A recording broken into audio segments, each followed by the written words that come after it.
बहुत सालों से हमारे देश में एक स्कीम चल रही है, अग्निवीर उसको बोलते हैं। जब अग्निवीर स्कीम आई तो बहुत विरोध हुआ, युवाओं ने रेलवे जाम कर दिया, सड़कें जाम कर दी, खूब विद्रोह किया, जो कि लाजमी है। तो बहुत सारे बच्चे सेना में जाने का सपना लेके बैठे हुए थे, अचानक नई स्कीम आ गई।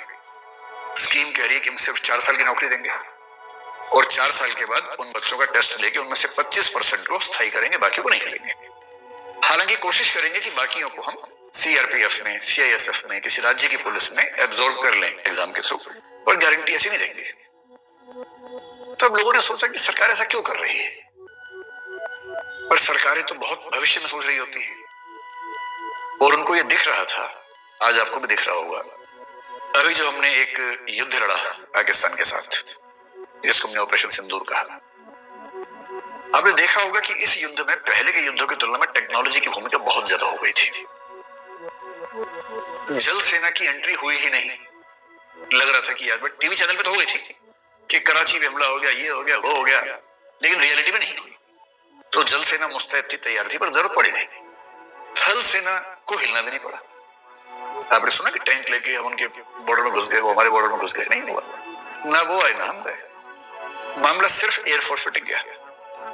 और एयरफोर्स में भी क्या, बहुत कम ऐसा हुआ कि वहां के पायलट्स या यहाँ के पायलट्स बॉर्डर पार करके गए हों। ऑटोमेटेड बहुत प्रिसाइज प्रिसिशन वाले वेपन से हमने यहाँ से हमला किया, 100 किलोमीटर अंदर, 150 किलोमीटर अंदर, 50 किलोमीटर अंदर।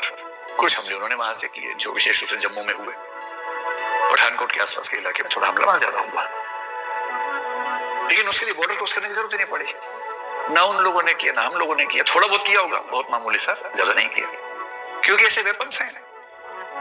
और ड्रोन्स का महत्व आपने देख लिया क्या है, इसलिए अब ड्रोन टेक्नोलॉजी पर, डिफेंस टेक के अंदर ड्रोन पे बहुत काम हो रहा है। भारत अभी थोड़ा पीछे है, टर्की इस समय दुनिया में सबसे आगे निकल गया उस मामले में, लेकिन चाइना भी काम कर रहा है, अमेरिका काम करता ही है, और भी कुछ देश काम कर रहे हैं, और हम भी कर ही रहे हैं। आज से 10-20 साल के बाद का युद्ध कैसा होगा, आपको ये समझ लेना चाहिए कि उसमें सिर्फ ड्रोन्स होंगे और रोबोट्स होंगे। ऐसे रोबोट्स आजकल खूब बन रहे हैं, एक तो ह्यूमन जैसे दिखने वाले ह्यूमनॉइड रोबोट्स बन रहे हैं, जिनके आगे बंदूकें होंगी, वैसे जाएंगे, सब हथियार उनके पास है। उनकी आंखें कैमरा है, स्कैन कर लेते हैं, सामने वाले की वर्दी से पहचान लेते हैं कि हमारा सैनिक तो नहीं है, उनका सैनिक हमारा है, कोई बात नहीं, दोस्त है हमारा, तुरंत आइडेंटिफाई कर लेंगे।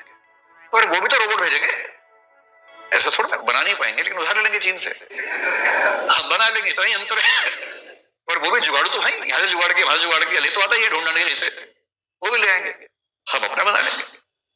फिर इंसान जैसे रोबोट क्यों बनाना है, कुत्ते जैसे रोबोट बन रहे हैं आजकल, 4 पैर वाले, उनके ऊपर बंदूक लगी हुई है, ऐसे ऐसे ठाई ठाई करते चल रहे हैं, एक बंदूक यहाँ लगा दी, यहाँ लगा दी, और लगातार चल रही है, और 4 पैर चलते हुए जा रहे हैं। मक्खी जैसे रोबोट्स बन गए हैं, मक्खी जैसे उड़ते हैं, वो ड्रोन रोबोट से छोटे छोटे, स्पाइंग का काम भी करते हैं, जासूसी करते हैं, पक्षियों के रोबोट से। अब आज से 20 साल बाद युद्ध होगा, कौन सैनिक जाएगा युद्ध लड़ने के लिए, कोई नहीं जाएगा। यहाँ के रोबोट से क्या खबर आएगी, भारत के महान रोबोट्स ने पाकिस्तान के 25 रोबोट्स को शहीद कर दिया, जमींदोज कर दिया। आप रिकॉर्डिंग नहीं कर रही ना, मुझे पता है, मैं समझ जाता हूं।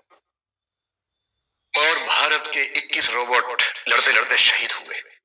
ऐसा होगा उसके बाद जब रोबोट से युद्ध होगा, फिर खेल हो जाएगा इंफॉर्मेशन टेक्नोलॉजी के युद्ध का, साइबर वॉरफेयर का होगा, कि हमने उनके जीपीएस को हैक कर लिया, उनकी मिसाइलें अंधी हुई, कहां जाना समझ नहीं आ रहा उन्हें, जीपीएस हैक कर लेते, मिसाइल अंधी हो जाती है, कहां जाके मारना। भाई मिसाइल सटीक मारेगी, उसको जीपीएस मिलेगा तब, जीपीएस हैक कर लिया।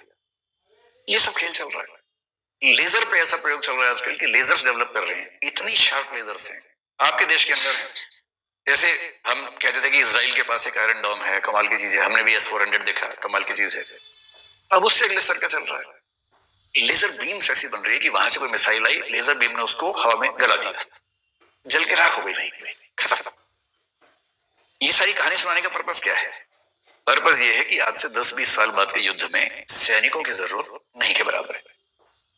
जब सैनिकों की जरूरत है ही नहीं, तो सरकार सैनिक अपॉइंट क्यों करेगी, कम संख्या में करेगी, 4 साल के लिए करेगी, ताकि युद्ध हो तो कम से कम जवान लोग हमारे पास होने चाहिए। उनमें से 25% कंटिन्यू करेंगे, क्योंकि इन सारी तकनीकों के साथ युद्ध लड़ने के लिए भी कुछ लोग तो चाहिए, वो काम करेंगे। तो चाहे सरकार हो चाहे प्राइवेट सेक्टर हो, उसको भविष्य की तकनीकों को देख के फैसले करने पड़ते हैं।